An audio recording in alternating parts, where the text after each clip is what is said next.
Cantonment ఉప ఎన్నికకు BJP ఎలా రెడీ అవుతుంది? గత ఎన్నికల్లో బీజేపీ తరపున పోటీ చేసిన శ్రీ గణేష్ కాంగ్రెస్లో చేరడంతో కమలం పార్టీ ఎలాంటి వ్యూహం రచిస్తోంది? బీఆర్ఎస్లోని ఓ యువనేతకు గాలం వేసిందా?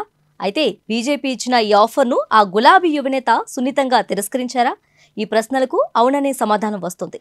కంటోన్మెంట్ పబ్లిక్లో సాగుతున్న ఈ గుసగుస మీరు కూడా చూడండి.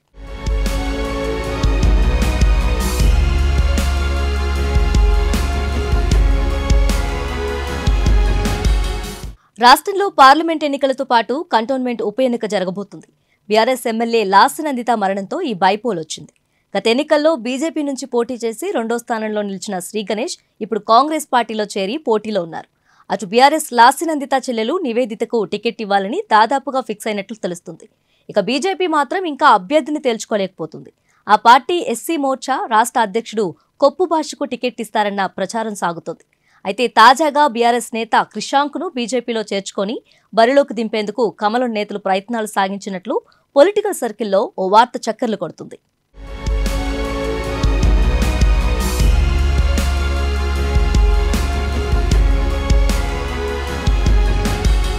క్రిషాంక్కు కంటోన్మెంట్ నియోజకవర్గంలో మంచి ఫాలోయింగే ఉంది.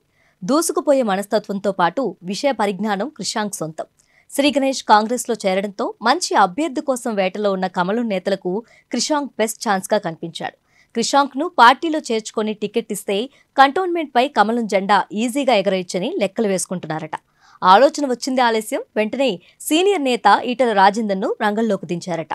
ఈటెల రాజేందర్ మల్కాజ్గిరి లోక్సభ నుంచి బీజేపీ అభ్యర్థిగా బరిలో ఉన్నారు. కంటోన్మెంట్ అసెంబ్లీ నియోజకవర్గం మల్కాజ్గిరి పార్లమెంటు పరిధిలో ఉంది. దీంతో క్రిషాంక్ లాంటి బలమైన నేత కంటోన్మెంట్ బరిలో ఉంటే తనకు కలిసి వస్తుందని ఈటెల రాజేందర్ భావించారట. డైరెక్ట్గా క్రిషాంక్కే ఫోన్ చేసి పార్టీ ఆఫర్ను క్లియర్గా చెప్పారట.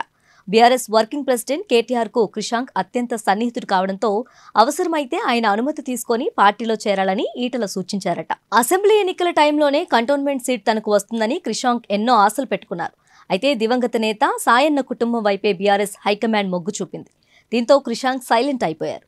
తాజాగా బీజేపీ నుంచి ఆఫర్ రావడంతో క్రిషాంక్ కొంచెం సీరియస్గానే ఆలోచించారట. బీజేపీలో చేరితే తనకు రాజకీయంగా సపోర్ట్ ఉంటుందని భావించారట. బీజేపీ నుంచి వచ్చిన ఆఫర్ను బీఆర్ఎస్ వర్కింగ్ ప్రెసిడెంట్ కేటీఆర్ దృష్టికి తీసుకెళ్లారట. అయితే పార్టీలోనే ఉండాలని కేటీఆర్ సూచించడంతో బీజేపీలో చేరే ప్రయత్నాలను క్రిషాంక్ విరమించుకున్నారట. బీజేపీలో చేరాలని తనను పెద్ద మనసుతో ఆహ్వానించిన ఈటెల రాజేందర్కు ఇదే విషయం చెప్పారట. కంటోన్మెంట్ ఉప ఎన్నిక కోసం బీజేపీ చేపట్టిన ఆపరేషన్ ఆకర్ష్ ఈ విధంగా ఫెయిల్ అయిందట. ఈ విషయంపైన కంటోన్మెంట్ పబ్లిక్ అంతా గుసగుసలాడుకుంటున్నారట.